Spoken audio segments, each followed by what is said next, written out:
श्री कृष्ण मित्रों, मैं प्रियंका स्वागत करती हूँ आपका जीवन और आध्यात्म में। मित्रों, आज मैं लेके आई हूँ दुर्गा सप्तशती का छठा अध्याय।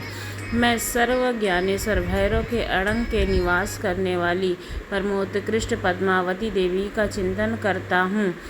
वे नागराज के आसन पर बैठी हैं। नागों के फनों से सुशोभित होने वाली मणियों की विशाल माला से उनकी अवहेलना उद्यातित होती है। सूर्य के समान उनका तेज है और 3 नेत्र उनकी शोभा बढ़ा रहे हैं। वे हाथों में माला, कुंभ, कृपाल और कमल लिए हुए हैं तथा उनके मस्तक में अर्धचंद्र मुकुट सुशोभित है। ऋषि कहते हैं, देवी का यह कथन सुनकर दूतों को बड़ा आमर्ष हुआ और उनके दैत्यराज के पास जाकर सब समाचार विस्तार पूर्वक सुनाया। दूत ने उस वचन को सुन करके दैत्यराज कुपित हो उठा और दैत्य सेनापति धूम्रलोचन से बोला, धूम्रलोचन, तुम शीघ्र अपनी सेना साथ लेकर जाओ और उस दुष्ट के केस पकड़कर घसीटते हुए उसे बलपूर्वक यहाँ ले आओ। उसकी रक्षा करने के लिए यदि कोई दूसरा खड़ा हो तो वह देवता, यक्ष तथा गंधर्व ही क्यों ना हो, उसे अवश्य मार डालना। ऋषि कहते हैं कि शुंभ के इस प्रकार आज्ञा देने पर वह धूम्रलोचन दैत्य 60,000 असुरों की सेनाओं को साथ लेकर वहां से तुरंत चल दिया। वहां पहुंचकर उसने हिमालय पर रहने वाली देवी को देखा और ललकार कर कहा, अरे तू शुंभ निशुंभ के पास चल। इस समय प्रसन्नता पूर्वक मेरे स्वामी के समीप नहीं चलेगी तो मैं बलपूर्वक झोटा पकड़कर घसीटते हुए तुझे ले चलूंगा। देवी बोली, तुम्हें दैत्यों के राजा ने भेजा है, तुम स्वयं भी बलवान हो और तुम्हारे साथ विशाल सेना की भी है। ऐसी दशा में यदि मुझे बलपूर्वक ले चलोगी तो मैं तुम्हारा क्या कर सकता हूँ। ऋषि कहते हैं, देवी के योग कहने पर असुर धूम्रलोचन उनकी ओर दौड़ा। तब अंबिका ने हुं शब्द के उच्चारण से उसे भस्म कर दिया। फिर तो क्रोध से भरी हुई दैत्यों की विशाल सेना और अंबिका ने एक दूसरे पर तीखे स्यांकों, शक्तियों और फर्शों की वर्षा आरंभ की। इतने में ही देवी का वाहन सिंह क्रोध में भर कर भयंकर गर्जना करके गर्दन के बालों को हिलाता हुआ असुरों की सेना में कूद पड़ा। उसने कुछ दैत्यों का पंजों की मार से कितनों को अपने जबड़ों से और कितने ही महादैत्यों को पटक कर ओठ की दाढ़ों से घायल करके मार डाला है। उस सिंह ने अपने नखों से कितनों के पेट फाड़ डाले और थप्पड़ मारकर कितनों के सिर धड़ से अलग कर दिए हैं। कितनों की भुजाएं और मस्तक काट डाले हैं तथा अपनी गर्दन के बाल हिलाते हुए उनके दूसरे दैत्यों के पेट फाड़कर उनका रक्त चूस लिया है। अत्यंत क्रोध में भरे हुए देवी के वाहन उस महाबली सिंह ने क्षण भर में ही असुरों की सारी सेना का संहार कर डाला है। शुंभ ने जब सुना कि देवी ने धूम्रलोचन असुर को मार डाला तब उसके सिंह ने सारी सेना का सफाया कर डाला। तब उस दैत्यराज को बड़ा ही क्रोध हुआ, उसका होठ कांपने लगा। उसने चंड और मुंड नाम के 2 महादैत्यों को आज्ञा दी, हे चंड और मुंड, तुम लोग बहुत बड़ी सेना लेकर वहां जाओ। उसने देवी के झोटे पकड़कर अथवा उसे बांधकर शीघ्र यहाँ ले आओ। यदि इस प्रकार उसको लाने में संदेह हो तो युद्ध में सब प्रकार के अस्त्र शस्त्रों तथा समस्त आसुरी सेना का प्रयोग करके उनकी हत्या कर डालना। उस दुष्टा की हत्या होने पर सिंह के मारे जाने पर उस अंबिका को बांधकर साथ में शीघ्र लेकर लौट आना।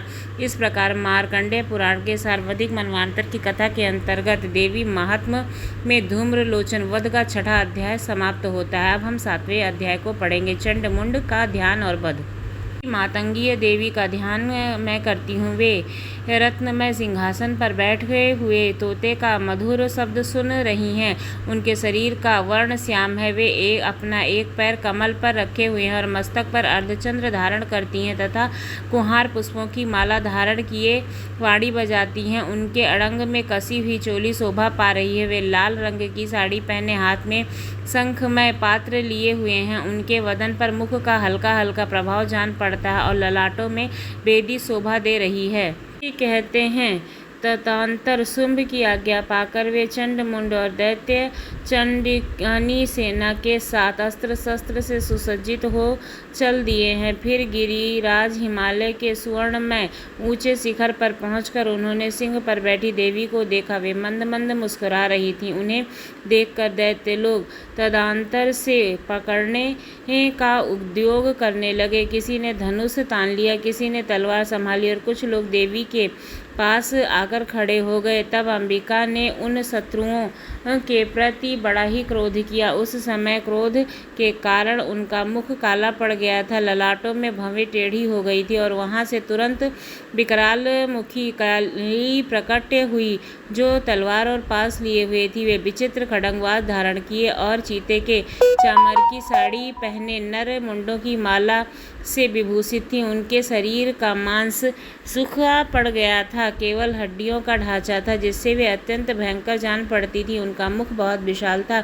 जीभ लपलपाने के कारण वे और डरावनी प्रतीत होती थी। उनकी आंखें भीतर को धसी हुई और कुछ लाल थी। वे अपनी भयंकर गर्जना से संपूर्ण दिशाओं को गुंजा रही थी। बड़े बड़े दैत्यों का वध करती हुए वे कालिका देवी बड़े वेग से दैत्यों की उस सेना पर टूट पड़ी और उन सबको भक्षण करने लगी। वे पार्श्वों को अड़ंग, कुशधारी, महावतों, योद्धाओं और घंटा सहित कितने ही हाथियों का एक ही साथ में पकड़कर ही भयानक रूप से चबा डाली थी। किसी के बाल पकड़ लेती, किसी का गला दबा लेती, किसी के पैरों में कुचल डालती और किसी को छाती के से गिराकर मार डालती थी। वे असुरों के छोड़े हुए बड़े बड़े अस्त्र शस्त्र मुख से पकड़ लेती और रोम में भरकर उनकी दांतों से पीस डालती थी।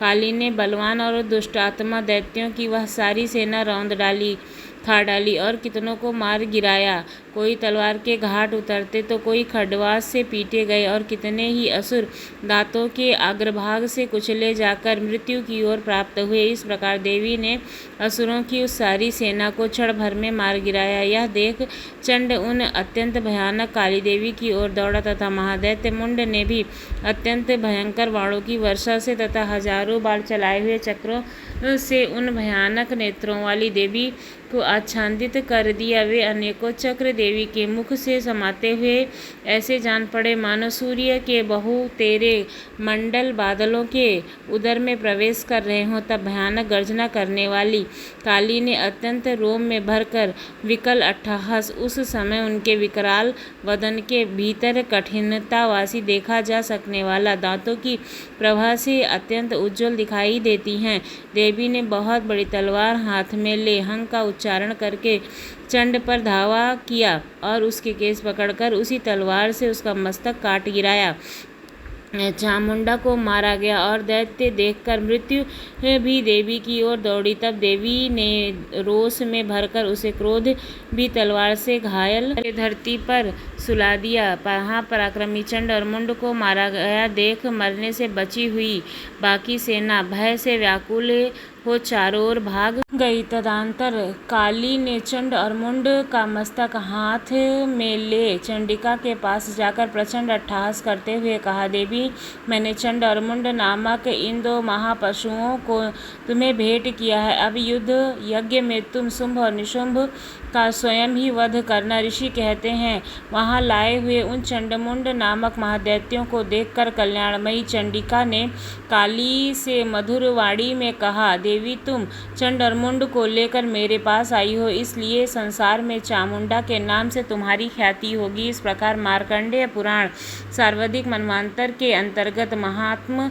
में चंडमुंड नामक 7वां अध्याय समाप्त होता है। मैं अणिमा और सिद्धिमयी किरणों के आवर्त्य भावनी का ध्यान करती हूँ। उनके शरीर का रंग लाल है, नेत्रों में करुणा लहरा रही है तथा हाथों में पास काशवाण और धनुष शोभा पाते हैं। ऋषि कहते हैं कि चंडमुंड नामक दैत्यों के मारे जाने पर बहुत सी सेना का संहार हो जाने पर दैत्यों की राजा प्रतापी शुंभ के मन में बड़ा ही क्रोध हुआ। उसने दैत्यों की संपूर्ण सेना को युद्ध के लिए कूच करने की आज्ञा दी।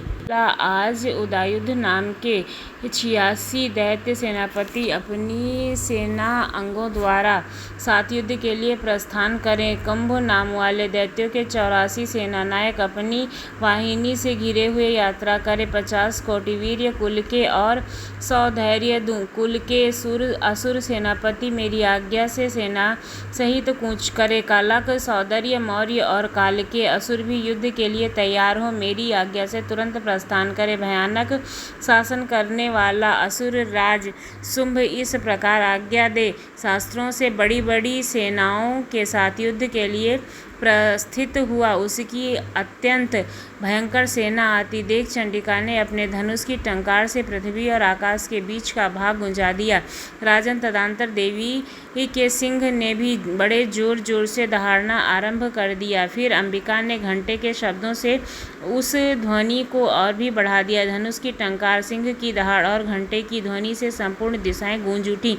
उस भयंकर शब्द से काली ने अपने विकराल मुख की ओर बढ़ा लिया तथा इस प्रकार से विजयिनी हुई। उस अतुल्य नाद को सुनकर दैत्यों की सेनाओं ने चारों ओर से आकर चंडिका देवी, सिंह और काली देवी को क्रोधपूर्वक घेर लिया। राजन, इसी बीच में असुर के विनाश तथा दैत्यों के युद्ध के लिए ब्रह्मा, शिव, कार्तिकेय, विष्णु तथा इंद्र आदि देवताओं की शक्तियाँ जो अत्यंत पराक्रम और बल से संपन्न थीं, उनके शरीर से निकलकर उन्हीं के रूप में चंडिका देवी के पास गईं। जिस देवता का जैसा रूप, जैसा वेशभूषा और जैसा वाहन है, वैसे ही साधकों ने संपन्न हो उनकी शक्ति असुरों से युद्ध करने के लिए आई। सबसे पहले हंसयुक्त विमान पर बैठी हुई अक्षसूत्र और कमंडल से सुशोभित ब्रह्मा जी की शक्ति उपस्थित हुई, जिसे ब्रह्माणी कहते हैं। महादेवी जी की शक्ति वृष वाहन आरूढ़ हो, हाथों में श्रेष्ठ त्रिशूल धारण किए, महानाग का कड़ंगड़ पहने, मस्तक में चंद्र से रेखा से विभूषित हो वहां पहुंची। कार्तिकेय जी की शक्ति रूपा जगदम्बिका उन्हीं का रूप धारण किए श्रेष्ठ मयूर पर आरूढ़ हो, हाथ में शक्ति लिए दैत्यों से युद्ध करने के लिए आई। इसी प्रकार भगवान विष्णु की शक्ति गरुड़ पर विराजमान हो, शंख, चक्र, गदा, सड़ंग, धनुष, खड्ग हाथ में लिए हुए वहां आई। अनुपम यज्ञ वाहक का रूप धारण करने वाली श्री हरि की शक्ति हैं, वह भी 12 शरीर धारण करके वहां उपस्थित हुई। नरसिंही शक्ति भी नरसिंह के समान शरीर धारण करके आई। उनकी गर्दना के बालों से झटकने से आकाश में तारे विष पड़ते। इसी प्रकार इंद्र की शक्ति वज्र हाथ में लिए गजराज ऐरावत पर बैठकर आई। उसके ही सहस्त्र नेत्र थे। इंद्र का जैसा रूप है वैसा ही उसका ही था। तदंतर उन सेना शक्तियों से घिरे हुए महादेव जी ने चंडिका से कहा, मेरी प्रसन्नता के लिए तुम शीघ्र ही इस असुरों का संहार करो। तब देवी के शरीर से अत्यंत भयानक और परम उग्र चंडिका शक्ति प्रकट हुई, जो सैकड़ों गीदड़ियों की भांति आवाज करने वाली थी। उन अपराजिता देवी ने धूमिल जटा वाले महादेव जी से कहा, भगवान आप शुंभ निशुंभ के पास दूत बनकर जाइए और उन अत्यंत गर्वीले दानव शुंभ एवं निशुंभ दोनों से कहिए, साथ ही उनके अतिरिक्त भी जो दानव युद्ध के लिए वहां उपस्थित हो उनको भी यह संदेश दीजिए, दैत्यों यदि तुम जीवित रहना चाहते हो तो पाताल को लौट जाओ। इंद्र को त्रिलोकी का राज्य मिल जाए और देवता यज्ञ भाग का उपभोग करें। यदि बल के घमंड में आकर तुम युद्ध की अभिलाषा रखते हो तो आओ, मेरी सिवाएं तुम्हारे कच्चे मांस से तृप्त हैं। चूँकि उस देवी ने भगवान शिव को दूत के कार्य में नियुक्त किया था, इसलिए वह शिवदूती के नाम से संसार में विख्यात हुई। वे महादैत्य भी भगवान शिव के मुख से देवी के वचन सुनकर क्रोध में भर गए और वहाँ कात्यायनी विराजमान थी उस ओर बढ़े। तदंतर वे दैत्य आमर्ष में भरकर पहले ही देवी के ऊपर बाण, शक्ति और रिष्टि आदि अस्त्रों की वृष्टि करने लगे। देवी भी खेल खेल में धनुष की टंकार की ओर उससे छोड़े हुए बड़े बड़े बाणों द्वारा दैत्यों के चलाए हुए बाण, शूल, शक्ति और फरसों को काट डाला। फिर काली उनके आगे होकर शत्रुओं को शूल से प्रहार से विदीर्ण करने लगी और 28 से उनका कचूमर निकालती हुई रणभूमि से विचरने लगी। ब्रह्माणी जी जिस ओर दौड़ती उसी ओर अपने कमंडल उज्जल छिड़क कर शत्रुओं के ओज और पराक्रम को नष्ट कर देती थी। महेश्वरी ने त्रिशूल ने तथा वैष्णवी ने चक से और अत्यंत क्रोध में भरी हुई कुमार कार्तिकेय की शक्ति से शक्ति ने दैत्यों का संहार आरोग्य किया। इंद्र शक्ति के वज्र प्रहार से विदीर्ण ही सैकड़ों दैत्य दानव रक्त की धारा बहाते हुए पृथ्वी पर सो गए। वाराही शक्ति ने कितनों को अपनी थूथन से मार से नष्ट कर दिया। दाढ़ों के अग्रभाग से कितनों की छाती छेद डाली था। कितने ही दैत्य उनकी चक्र की चोट से विदीर्ण होकर गिर पड़े। नरसिंही भी दूसरे महादैत्यों को अपने नखों से विदीर्ण करके छाती और सिंहनाद से दिशाओं तथा आकाश को गुंजाती हुई युद्ध क्षेत्र में विचरने लगी। कितने ही असुर शिवदूती के प्रचंड अट्टहास से अत्यंत भयभीत हो पृथ्वी पर गिर पड़े और गिरने पर उन्हें शिवदूती ने उस समय अपना ग्रास बना लिया। जिस प्रकार क्रोध में भरे हुए मार्तगणों को नाना प्रकार के उपायों से बड़े बड़े असुरों का मर्दन करते देखा। दैत्य सैनिक भाग खड़े हुए थे। मृतगणों ने पीड़ित दैत्यों को युद्ध से भागते देखा था। रक्तबीज नामक महादैत्य क्रोध में भरकर युद्ध करने आया था। उसके शरीर से जब रक्त की बूंद पृथ्वी पर पिसती तब उसी के समान शक्तिशाली एक दूसरा महादैत्य पृथ्वी पर पैदा हो जाता। महासुर रक्तबीज हाथ में गदा लेकर इंद्र शक्तियों के साथ युद्ध करने लगा। जब इंद्रादि ने अपने वज्र से रक्तबीज को मारा, वज्र से घायल होने पर उसके शरीर से बहुत सा रक्त चूसने लगा और उससे उसी के समान रूप और पराक्रम वाले योद्धा उत्पन्न होने लगे। उसके शरीर से रक्त की जितनी बूंदें गिरी उसने ही पुरुष उत्पन्न हो रहे थे। ये सब रक्तबीज के समान ही वीर्यवान, बलवान और पराक्रमी थे। वे रक्त से उत्पन्न होने वाले पुरुष भी अत्यंत भयंकर अस्त्र शस्त्रों का प्रहार करते हुए वहां मृत गणों के साथ घोर युद्ध करने लगे। पुनः वज्र के प्रहार से जब उसका मस्तक घायल हुआ तब रक्त बहने लगा और उससे हजारों पुरुष उत्पन्न हो गए। वैष्णवी ने युद्ध में रक्त बीज पर चक्र का प्रहार किया तथा इंद्र ने उस दैत्य सेनापति को गर्दन से चोट पहुंचाई। वैष्णवी के चक्र से घायल होकर उसने शरीर से जो रक्त बहा और उससे जो भी उसी के बराबर आकार वाले शस्त्रों महादैत्य प्रकट हुए उसके द्वारा संपूर्ण जगत व्याप्त हो गया। कौमारी ने शक्ति से, वाराही ने खड्ग से और महेश्वरी ने त्रिशूल से महादैत्य रक्तबीज को घायल कर दिया। क्रोध में भरे हुए उस महादैत्य रक्तबीज ने भी गदा से सभी मृत शक्तियों पर पृथक पृथक प्रहार किया। शक्ति और सूट आदि से अनेक बार घायल होने पर जो उसके शरीर से रक्त का धारा पृथ्वी पर गिरी उससे ही निश्चय की ही सैकड़ों असुर उत्पन्न हुए। इस प्रकार उस महादैत्य के रक्त से प्रकट हुए असुरों द्वारा संपूर्ण जगत व्याप्त हो गया। इससे उन दैत्यों को बड़ा भय हुआ। देवताओं को उदास देख चंडिका ने काली से शीघ्रता पूर्वक कहा, चामुंडे तुम अपना मुख और भी फैलाओ तथा मेरे शस्त्रपात से गिरने वाले रक्त बिंदुओं और उससे उत्पन्न होने वाले महादैत्यों को तुम अपने इस उतावले मुख से खा जाओ। इस प्रकार रक्त से उत्पन्न होने वाले महादैत्यों का भक्षण करती हुई तुम रण में विचरती रहो।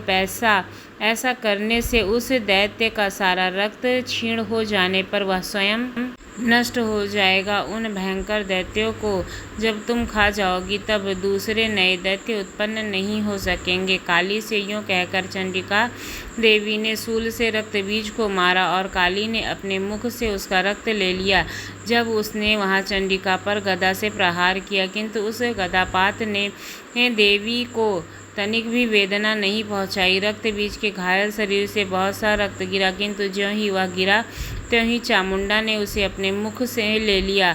रक्त गिरने में काली के मुख से जो महादैत्य उत्पन्न हुए उन्हें भी वह चट कर गईं। उनके रक्त बीज का रक्त भी पी लिया। तदंतर देवी ने रक्त बीज को जिसका रक्त चामुंडा ने पी लिया था वज्र, बाण, खड्ग और रिष्टि आदि से मार डाला। राजन, इस प्रकार सहस्त्रों के समुदाय से आहत तथा रक्तहीन हुआ महादैत्य रक्त बीज पृथ्वी पर गिर पड़ा। नरेशना, अपने इससे दैत्यों का अनुपम हर्ष की प्राप्ति हुई और मात्र गण उन असुरों के रक्तपान के मद से उद्यत सा होकर नृत्य करने लगे। 8वां अध्याय समाप्त होता है। अब हम 9वां अध्याय पढ़ेंगे, शुंभ निशुंभ का वध।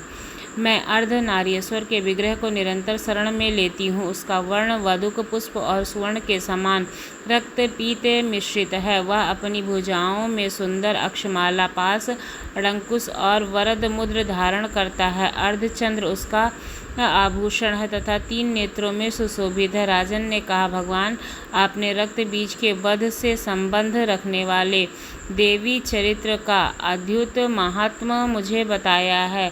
अब रक्त बीज के मारे जाने पर अत्यंत क्रोध में भरे हुए शुंभ और निशुंभ को कर्म किया है, उसे मैं सुनना चाहता हूँ। ऋषि कहते हैं कि राजन, रक्त युद्ध में रक्त बीज तथा अन्य देवताओं के मारे जाने पर शुंभ और निशुंभ के क्रोध की सीमा नहीं रही। उसकी विशाल सेना इस प्रकार मारी जाती देख निस आमर्ष में भर कर देवी की ओर दौड़ा। उसके साथ असुरों की प्रधान सेना थी, उसके आगे पीछे तथा पार्श्व भाग के बड़े बड़े असुर थे, जो क्रोध से ओढ़ चबाते हुए देवी को मार डालने के लिए आए थे। महापराक्रमी शुंभ भी अपनी सेना के साथ मत गढ़ों में यह युद्ध करके क्रोधवश चंडिका को मारने के लिए आ पहुंचा। तब देवी के साथ शुंभ और निशुंभ घोर संग्राम में छिड़ गया। ये दोनों दैत्य मेघों की भांति बाणों की भयंकर दृष्टि कर रहे थे। उन दोनों के चलाए हुए बाणों को चंडिका ने अपने बाणों के समूह से तुरंत काट डाला और शरण समूहों की वर्षा करके उन दोनों सेनापतियों के अड़ंगों को भी चोट पहुंचाई। निशुंभ ने तीखी तलवार और चमकती हुई ढाल लेकर देवी के श्रेष्ठ वाहन सिंह के मस्तक पर प्रकट किया। अपने वाहन को चोट पहुंचाने पर देवी ने बहुत क्षुप्र नामक बाण से निशुंभ की श्रेष्ठ तलवार तुरंत ही काट डाली और उसकी ढाल को भी उसमें 8 चांद डाले खंड खंड कर दिया। डाल और तलवार के कट जाने पर असुर ने शक्ति चलाई, किंतु सामने आने वाली देवी ने चक्र से उसके भी 2 टुकड़े कर दिए। अब तो निशुंभ क्रोध से जल उठा और दानव ने देवी को मारने के लिए शूल उठाया, किंतु देवी ने समीप आने पर उसे भी मुक्के से मारकर चूर्ण कर दिया। तब उसने गदा घुमाकर चंडिका के ऊपर चलाया, परंतु वह भी देवी के त्रिशूल से कटकर भस्म हो गया। तदंतर दैत्यराज निशुंभ को फरसा हाथ में लेते आते देख देवी ने बाण समूहों से घायल कर धरती पर सुला दिया। उस भयंकर पराक्रमी भाई निशुंभ के धराशायी हो जाने पर शुंभ को बड़ा क्रोध हुआ और अंबिका का वध करने के लिए वह आगे बढ़ा।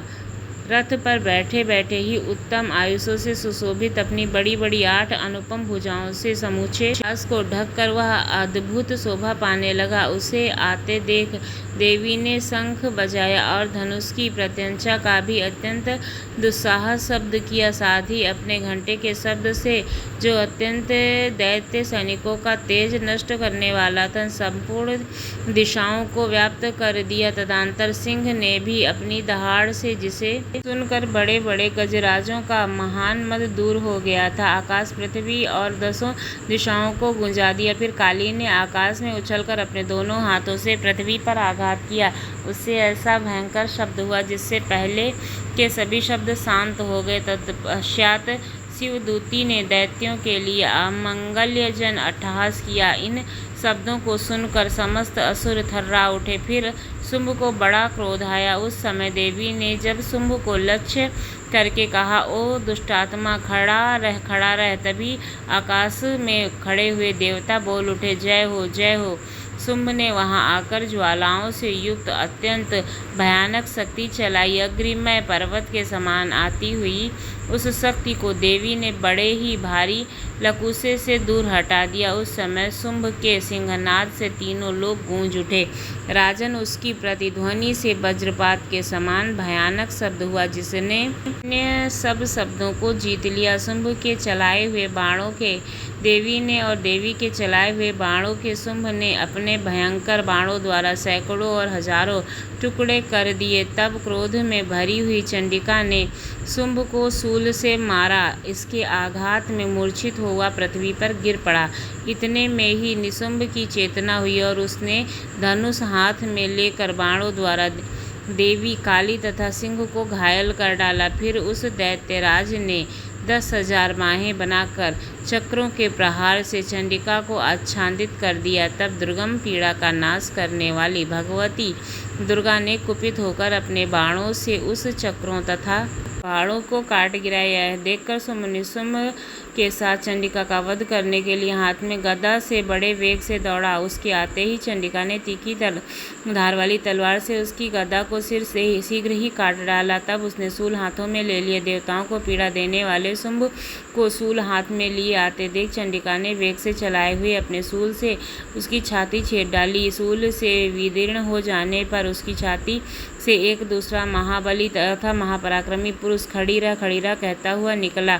उस निकलते हुए पुरुष की बात सुनकर देवी ठट्ठाकर हंस पड़ी और खड्ग से उन्होंने उसका मस्तक काट डाला। फिर तो वह पृथ्वी पर गिर पड़ा। तदंतर सिंह अपनी दाढ़ों से असुरों की गर्दना कुचल कर खाने लगा। यह बड़ा ही भयंकर दृश्य था। उधर काली तथा शिवदूती ने भी अत्यंत देवी का भक्षण का आरंभ किया। कौमारी की शक्ति से विदीर्ण होकर कितने ही महादैत्य नष्ट हो गए। ब्रह्माणी के मंत्र पूत जल से निस्तेज होकर कितने ही भाग खड़े हुए। कितने ही दैत्य महेश्वरीय के त्रिशूल से छिन्न छिन्न हो धराशायी हो गए। वाराही के थूथन के आघात से कितनों का पृथ्वी पर कचूमर निकल गया। वैष्णवी ने भी अपने चक्कर से दानवों के टुकड़े टुकड़े कर डाले। ऐन्द्रिय ने हाथ से टूटे हुए वज्र से भी कितने ही प्राणों से हाथ धो बैठे। कुछ असुर नष्ट हो गए, कुछ उस महायुद्ध से भाग गए तथा कितने ही काली शिवदूती तथा सिंह के क्रास बन गए। 9वां अध्याय समाप्त होता है। अब हम 10वां अध्याय सुनेंगे। मैं मस्तक पर अर्धचंद्र धारण करने वाली स्वशक्ति स्वरूपा भगवती कामेश्वरी का हृदय में चिंतन करता हूँ। वे तपाए हुए सुवर्ण के समान सुंदर हैं। सूर्य, चंद्रमा और अग्नि ये ही तीन उनके नेत्र हैं तथा वे अपने मनोहर हाथों में धनुष, वाण, अंग पास, शूल धारण किए हुए हैं। ऋषि कहते हैं कि राजन अपने प्राणों के समान प्यारे भाई निशुंभ को मारा गया देखकर सारी सेना का संहार होता जान शुंभ ने कुपित होकर कहा, दुष्ट दुर्गे, तू बल के अभिमान में आकर झूठ मूठ का घमंड ना दिखा। तू बड़ी ही मन्नी बनी हुई है, किंतु दूसरी स्त्रियों के बल का सहारा लेकर लड़ती है। देवी कहती हैं, ओ दुष्टा, मैं अकेली हूँ। इस संसार में मेरे सिवा दूसरा और कोई नहीं है। देखिए, मेरी ही विभूतियाँ अतः मुझ में ही प्रवेश कर रही हैं। तदंतर ब्रह्माणी और समस्त देवियाँ अंबिका देवी के शरीर में लीन हो गईं। उस समय केवल अंबिका देवी ही रह गईं। देवी बोली, मैं अपने ऐश्वर्य शक्ति से अपने रूपों में यहाँ उपस्थित हुई थी। उन सब रूपों को मैंने समेट लिया है। अब अकेली ही युद्ध में खड़ी हूँ। तू भी स्थिर हो जा। ऋषि कहते हैं, तदंतर देवी और शुंभ दोनों में सब देवताओं तथा दानवों के देखते देखते भयंकर युद्ध छिड़ गया। बाणों की वर्षा तथा तीखे शास्त्रों तथा दारुण अस्त्रों के प्रहार के कारण उन दोनों का युद्ध सब लोगों के लिए बड़ा भयंकर प्रतीत हुआ। उस समय अंबिका देवी जो सैकड़ों दिव्य अस्त्र छोड़े, उन्हें दैत्य शुंभ ने उनके निवारण अस्त्रों द्वारा काट डाला। इसी प्रकार शुंभा ने भी जो दिव्य अस्त्र चलाए थे, उन्हें परमेश्वरी के भयंकर हुंकार शब्द के उच्चारण आदि द्वारा खिलवाड़ में ही नष्ट कर डाला। तब उस असुर ने सैकड़ों वाणों से देवी को आच्छादित कर दिया। यह देखकर क्रोध से भरी हुई उन देवी ने भी बाण मारकर उसका धनुष काट डाला। धनुष कट जाने पर फिर दैत्यराज ने शक्ति हाथ में ली, किंतु देवी ने चक्र से उनके हाथ की शक्ति को काट गिराया।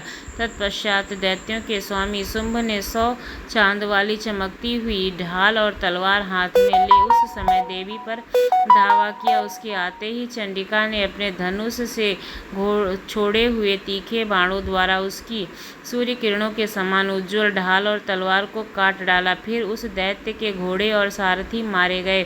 धनुष हुआ पहले की ही कट चुका था। अब उसने अंबिका की मारने के लिए उद्यत्य ही को भयंकर मूढ़ हाथ में लिया। उसे आते देखकर देवी ने अपने तीक्ष्ण बाणों से उसका मुद्दर भी काट डाला।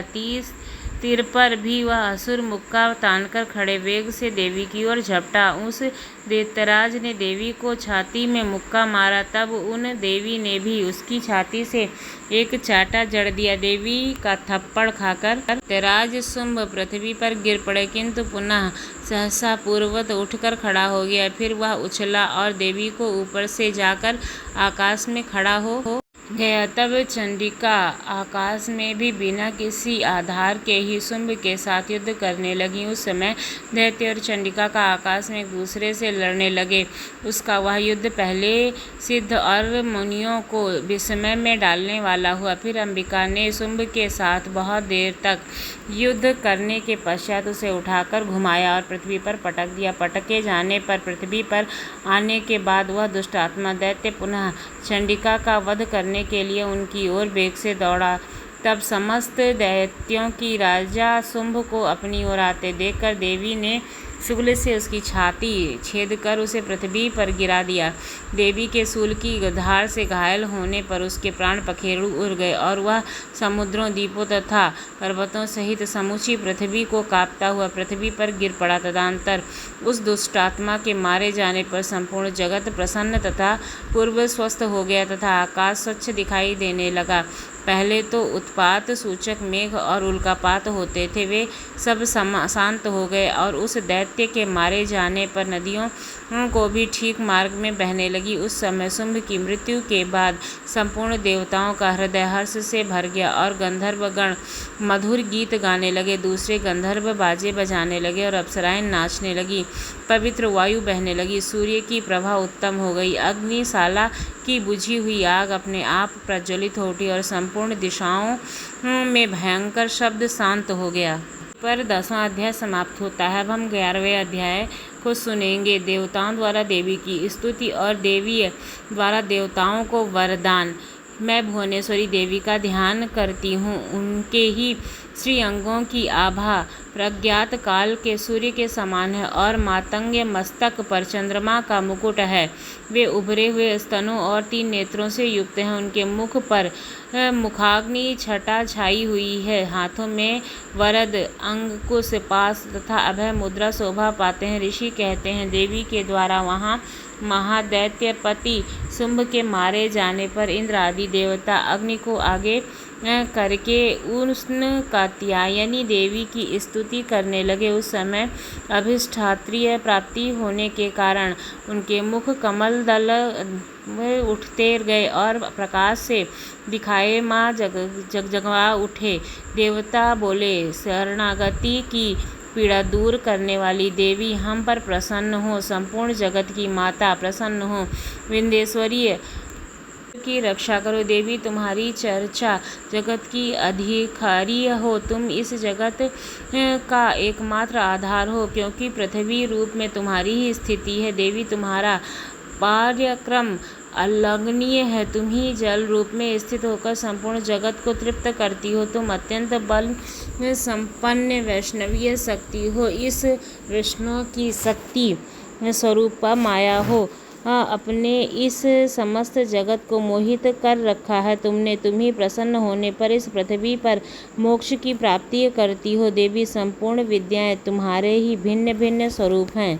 जगत में जितनी भी स्त्रियां वे तुम्हारी ही मूर्तियां। जगदम्बा एकमात्र तुमने ही इस विश्व को व्याप्त कर रखा है, तुम्हारी स्तुति क्या हो सकती है। तुम तो स्वातन करने योग्य पार्श्वों के परे तथा परावाड़ीय हो। तुम इस सर्व स्वरूपा देवी स्वर्ग और मोक्ष प्रदान करने वाली हो, तब इसी रूप में तुम्हारी स्तुति हो गई है। तुम्हारी स्तुति के लिए इससे अच्छी उक्ति और क्या हो सकती है। बुद्धि रूपा से सब लोगों के हृदय में विराजमान रहने वाली, स्वर्ग तथा मोक्ष प्रदान करने वाली नारायणी देवी तुम्हें नमस्कार है। कला, काष्ठा और आदि के रूप में क्रमशः परिणाम की ओर ले जाने वाली, विश्वासन उपसंहार करने में सामर्थ्य नारायणी तुम्हें नमस्कार है। नारायणी तुम सब प्रकार का मंगल प्रदान करने वाली मंगलमयी हो, कल्याणदायिनी शिवा हो। तुम पूर्वार्षीय को सिंह सिद्ध करने वाली, शरणागत वात्सल्य 3 नेत्रों वाली तथा गौरी हो, तुम्हें नमस्कार है। तुम सृष्टि, पालन और संहार की शक्ति स्वरूपा सनातनी देवी, गुणों का आधार तत्व सर्वगुणमयी हो। नारायणी तुम्हें नमस्कार है। शरण में आए हुए तीनों दीनों तथा पीड़ितों की रक्षा में संकलन करने रहने वाली, सबकी पीड़ा दूर करने वाली नारायणी देवी तुम्हें नमस्कार है। नारायणी तुम ब्रह्म जीवन रूप धारण करके हंसों से युक्त जूते हुए विराजमान बैठी हो तथा कुश मिश्रित जल छिड़कती रहती हो, तुम्हें नमस्कार है।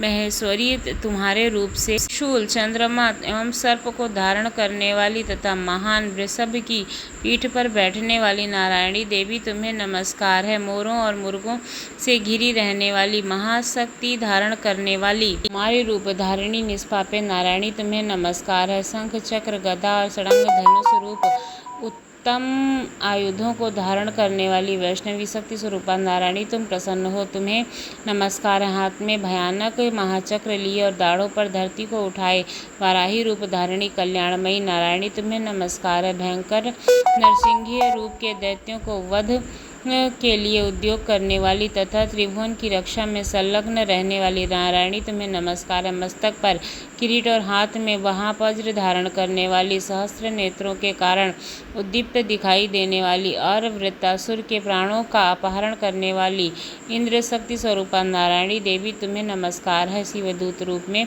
दैत्यों की महांती सेना का संहार करने वाली, भयानक रूप धारण करने विकट गर्जना करने वाली नारायणी तुम्हें नमस्कार है। दाढ़ों के कारण विकराल मुख वाली, मुखमंडल से विभूषित मुंड मर्दिनी चामुंडा देवी नारायणी तुम्हें नमस्कार है। लक्ष्मी, लज्जा, महाविद्या, श्रद्धा, पुष्टि, स्वधा, श्रद्धा, धुआ, महारात्रि तथा महाअविद्या रूप नारायणी नमस्कार है। मेधा, सरस्वती, वरा, भूतीय, तापसी, नियता, ईशा रूपिणी नारायणी तुम्हें नमस्कार है। सर्व स्वरूपा सर्वेश्वरी तथा सब प्रकार की शक्तियों से संपन्न दिव्य रूपा दुर्गे देवी सब भयों से हमारी रक्षा करें तुम्हें नमस्कार है। कात्यायनी, यह 3 लोचनों से विभूषित तुम्हारा सौम्य मुख सब प्रकार के भयों से हमारी रक्षा करे तुम्हें नमस्कार है। भद्रकाली, ज्वालाओं के कारण विकराल प्रतीत होने वाला, अत्यंत भयंकर और समस्त असुरों का संहार करने वाला तुम्हारा त्रिशूल भय से हमें बचाए तुम्हें नमस्कार है। देवी,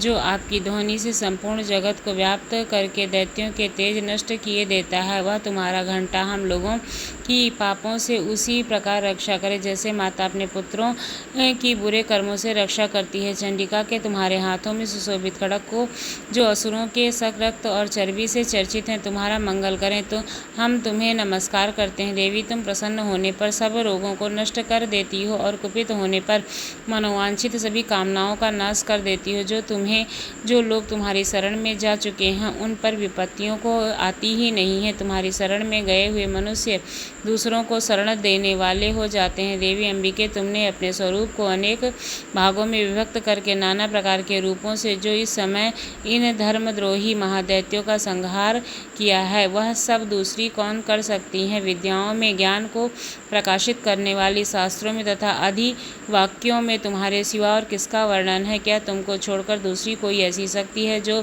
विश्रक, अज्ञानमय और अंधकार से परिपूर्ण ममता रूपी गड़े से निरंतर भटकता हो रही है।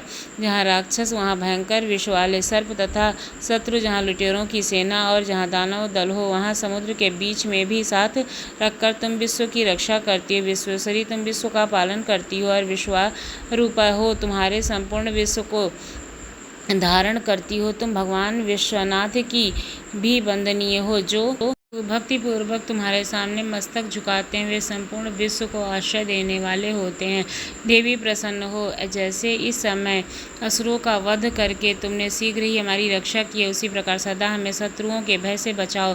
संपूर्ण जगत का पाप नष्ट कर दो और उत्पात और पापों के फलस्वरूप प्राप्त होने वाले महामारी आदि बड़े बड़े उपद्रवों को शीघ्र दूर करो। विश्व की पीड़ा दूर करने वाली देवी, तुम्हारे चरणों में पड़े हुए हम पर प्रसन्न हो।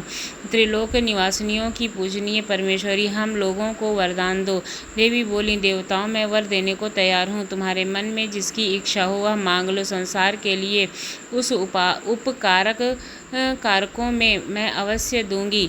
देवता बोले, सर्वेश्वरी, तुम इसी प्रकार तीनों लोकों की समस्त बाधाओं को शांत करो और हमारे शत्रुओं का नाश करती रहो। देवी बोली, देवताओं, वैवस्वत मनमंत्र के 28वें युग में शुंभ और निशुंभ नाम के 2 अत्यंत महादैत्य होंगे।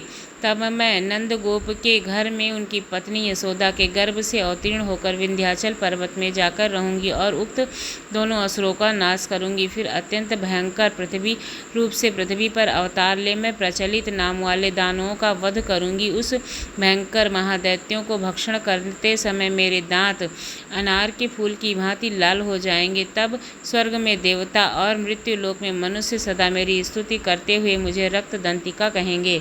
जब पृथ्वी पर 100 वर्षों के लिए वर्षा रुक जाएगी और पानी का अभाव हो जाएगा, उस समय मुनियों के स्वातन करने पर मैं पृथ्वी पर अनियोजा रूप में प्रकट होंगी और 100 नेत्रों से मुनियों को देखूंगी। अतः मनुष्य शताक्षी जिस नाम से मेरा कीर्तन करेंगे देवताओं, उस समय मैं तुम्हारे शरीर से उत्पन्न हुए शाकों द्वारा समस्त संसार का भरण पोषण करूंगी।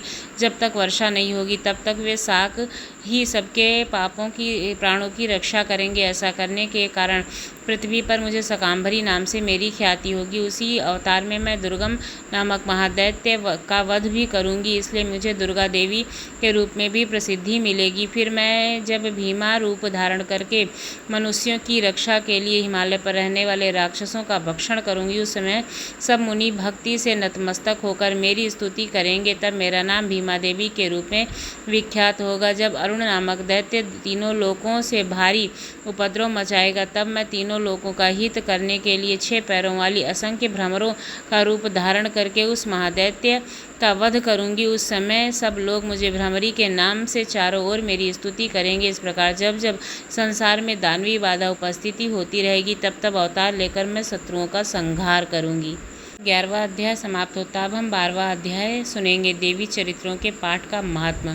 ये 3 नेत्रों वाली दुर्गा देवी का ध्यान करती हूँ। उनके श्रीअंगों की प्रभा बिजली के समान है। वे सिंह के कंधे पर बैठी हुई भयंकर प्रतीत होती हैं। हाथों में तलवार और ढाल लिए अनेक कन्याएं उनकी सेवा में खड़ी हैं। वे अपने हाथों में चक्र, गदा, तलवार, ढाल, बाण, धनुष, पास और तर्जनी मुद्रा धारण किए हुए उनका स्वरूप अग्निमय है तथा वे माथे पर चंद्रमा का मुकुट धारण करती हैं। देवी बोली, देवताओं जो एकाग्रचित होकर प्रतिदिन इन स्तुतियों से मेरा स्वातन करेगा, उसकी सारी बाधा से मैं निश्चित दूर कर दूंगी। जो मधुकैटभ का नाश, महिषासुर वध तथा शुंभ निशुंभ के संहार के प्रसंग का पाठ करेगा तथा अष्टमी, चतुर्दशी और नवमी को भी एकाग्रचित हो प्रसक्ति पूर्वक मेरे उत्तम महात्मा का श्रवण करेगा, उसे कोई पाप छू नहीं सकेगा। उन पर पापजनी आपत्तियां भी नहीं आएंगी। जिसके घर में कभी दरिद्रता होगी तथा उनकी कभी प्रेमजनों के विच्छोह का कष्ट भी नहीं भोगना पड़ेगा। इतना ही नहीं, उन्हें शत्रु से, लुटेरों से, राजा से, शस्त्र से, अग्नि से तथा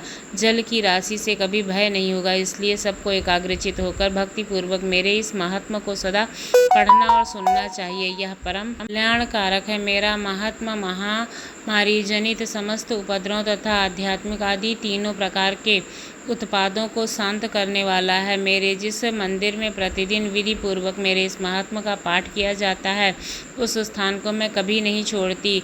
वहाँ सदा ही मेरा सन्निधान रहता है। बलिदान पूर्वक होम और महोत्सव के अवसरों पर मेरे इस चरित्र का पूरा पाठ और श्रवण करना चाहिए। ऐसा करने पर मनुष्य विधि को जानकर बिना जाने ही मेरे लिए जो बलि, पूजा और होम आदि करेगा, मैं उसे बड़ी प्रसन्नता के साथ ग्रहण करूंगी।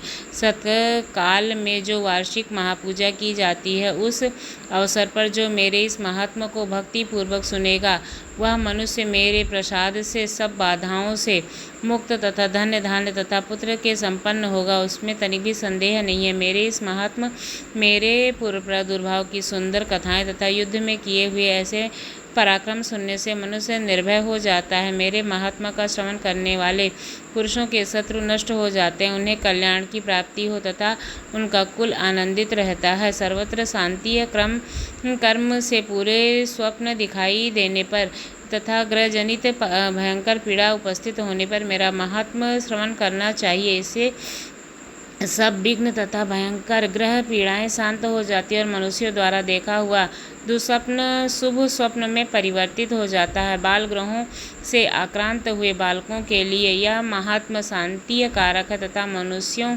के संगठन में फूट होने पर यह अच्छी मित्रता करने वाला होता है। यह महात्मा समस्त दुराचारियों के बल का नाश करने वाला है। इसके पाठ मात्र से राक्षसों, भूतों और पिशाचों का नाश हो जाता है। मेरा यह सब महात्मा मेरे समीप्य की प्राप्ति करने वाला है। पशु, पुष्प, अर्ध, धूप, दीप, गंध आदि उत्तम सामग्रियों द्वारा पूजन करने से, ब्राह्मणों को भोजन कराने से, होम करने से, प्रतिदिन अभिषेक करने से, नाना प्रकार के अन्य भोगों का अर्पण करने से तथा दान देने आदि से 1 वर्ष तक जो मेरी आराधना की जाती है, उससे मुझे कितनी प्रसन्नता होती है। उसकी प्रसन्नता मेरे इस उत्तम चरित्र का एक बार श्रवण करने मात्र से हो जाता है। यह महात्मा श्रवण करने पर पापों को हर लेता है और आरोग्य प्रदान करता है। मेरे प्रादुर्भाव कीर्तन समस्त भूतों से रक्षा करता है तथा मेरा युद्ध विषयक चरित्र दुष्ट दैत्यों का संहार करने वाला है। इसके श्रवण करने पर मनुष्यों को शत्रु का भय नहीं रहता है। देवताओं, तुमने और महर्षियों ने जो मेरी स्तुति की है तथा ब्रह्मा जी ने जो स्तुति की है वे कल्याणमयी बुद्धि प्रदान करती हैं। वन में, सूने मार्ग में तथा दानव दल में घिर जाने पर, निर्जन स्थान में, लिटोरों के दानों में पड़ जाने पर, शत्रुओं के पकड़े जाने पर तथा जंगल में शीघ्र व्याघ्र और जंगली हाथियों के पीछा करने पर, कुपित राजा के आदेश से वध तथा बंधन के स्थान में ले जाने पर, अथवा महासागर के नाव पर बैठने के बाद भारी तूफान से नाव के डगमग होने पर और अत्यंत भयंकर युद्ध में शास्त्रों का प्रहार होने पर तथा वेदना से पीड़ित होने पर कि बहुना सभी भयंकर बाधाओं से उपस्थित होने पर जो मेरे इस चरित्र का स्मरण करता हुआ मनुष्य संकट से मुक्त हो जाता है। मेरे प्रभाव से सिंह आदि हिंसक जंतु नष्ट हो जाते हैं तथा लुटेरे और शत्रु भी मेरे चरित्र का स्मरण करने वाले पुरुष से दूर भागते हैं। ऋषि कहते हैं, यूँ कहकर प्रचंड पराक्रम वाली भगवती चंडिका सब देवताओं के देखते देखते वहीं से अंतर ध्यान हो गई। फिर समस्त देवता भी शत्रुओं के मारे जाने से निर्भय हो पहले की भांति यज्ञ भाग का उपभोग करते हुए अपने अपने अधिकार का पालन करने लगे। संसार का विध्वंस करने वाले भयंकर अतुल पराक्रमी देवशत्रु शुंभ और महाबलिशाली निशुंभ के युद्ध में देवता द्वारा मारे जाने पर शेष दैत्य पाताल लोक में चले गए।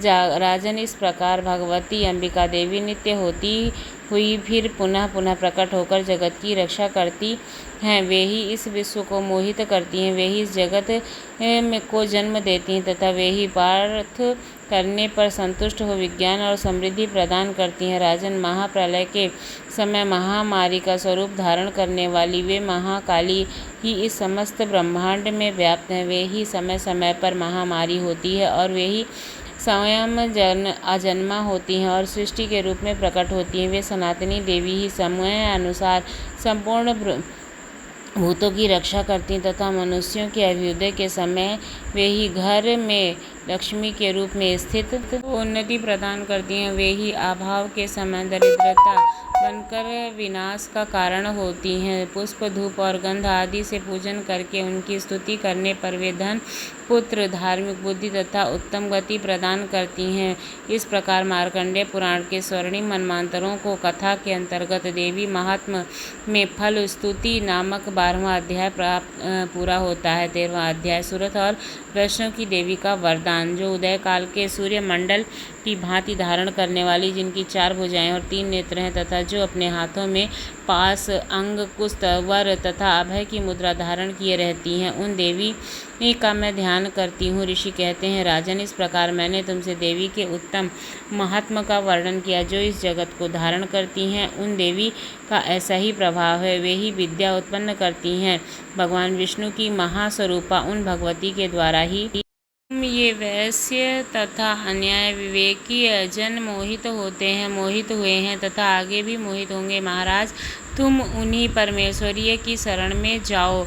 आराधना करने पर वे मनुष्यों को भोग, स्वर्ग और मोक्ष प्रदान करती हैं। मार्कंडेय जी कहते हैं, कौशिकी जी, मेधामुनि के ये वचन सुनकर राजा सूरथ ने उत्तम व्रत का पालन करने वाले इस महाभाग महर्षियों को प्रणाम किया। वे अत्यंत ममता और राज्यपरायण से बहुत खिन्न हो चुके थे। महामुनि इसलिए विरक्त होकर वे राजा तथा वैष्णव तत्काल तपस्याओं को चले गए और जगदम्बा के दर्शन के लिए नदी के तट पर रहकर तपस्या करने लगे। वे वैश्य उत्पन्न देवी सूक्त जप करते हुए तपस्या से प्रविष्ट हुए थे। वे दोनों नदी के तट पर देवी की मूर्ति की मिट्टी की मूर्ति बनाकर पुष्प, धूप और हवन आदि के द्वारा उनकी आराधना करने लगे। उन्होंने पहले तो आहार को धीरे धीरे कम किया, किंतु बिल्कुल निराहार रहकर देवी में ही मन लगाए एकाग्रता पूर्वक उनका चिंतन आरंभ किया। वे दोनों अपने शरीर के रक्त से प्रोक्षित बलि देते हुए लगातार शीघ्र 3 वर्षों तक संयम पूर्वक आराधना करते रहे। इस प्रकार प्रसन्न होकर जगत को धारण करने वाली चंडिका देवी ने प्रत्यक्ष दर्शन देकर कहा। देवी बोली, राजन, तथा अपने कुल को आनंदित बाधित करने वाले वैश्य, तुम दोनों जिस वस्तु की अभिलाषा रखते हो वह मुझसे मांगो, मैं संतुष्ट हूँ, अतः तुम्हें यह सब कुछ दूंगी। मार्कंडेय जी कहते हैं, तब राजा ने दूसरे जन्मों में नष्ट होने वाले राज्य मांगा तथा इस जन्म में भी शत्रुओं की सेना को पूर्वक नष्ट करके पुनः अपना राज्य प्राप्त कर लेने का वरदान मांगा। वैश्य का चिंतन संसार की ओर से खिन्न तथा विरक्त हो चुका था। वे बड़े ही बुद्धिमान थे, अतः उस समय उन्होंने जो ममता आहत रूप शक्ति का नाश करने वाला ज्ञान मांगा। देवी बोली, राजन, तुम थोड़े ही दिनों में शत्रुओं को मारकर अपना राज्य प्राप्त कर लोगे। अब यहाँ तुम्हारा राज्य स्थिर रहेगा, किंतु मृत्यु के पश्चात तुम भगवान विश्वासन सूर्य के अंश से जन्म लेकर इस पृथ्वी पर स्वर्णिम मनु के नाम से विख्यात होगे। वैवस्वत, तुमने भी जिस वर को मुझसे प्राप्त करने की इच्छा की है उसे मैं तुम्हें देती हूँ, तुम्हें मोक्ष के लिए ज्ञान प्राप्त होगा। मार्कंडेय जी कहते हैं, इस प्रकार दोनों को मनवांछित वरदान देकर तथा उनके द्वारा भक्ति पूर्वक अपनी स्तुति सुनकर देवी अंबिका जगदम्बा अंतर ध्यान हो गई। इस तरह से देवी के वरदान पाकर क्षत्रियों में श्रेष्ठ सुरथ सूर्य में से जन्म लेकर स्वर्णिम नामक मनु हुए। इस प्रकार मार्कंडेय पुराण का यह अध्याय भी समाप्त होता है। सभी ने पूरी दुर्गा सप्तशती सुन ली है। आपको हमारे द्वारा बताई हुई दुर्गा सप्तशती और जानकारियाँ कैसी लगती हैं ज़रूर बताइए। अगर अच्छी लगती हो तो हमारे चैनल को सब्सक्राइब करना ना भूलिए। धन्यवाद। देवी मैया की जय।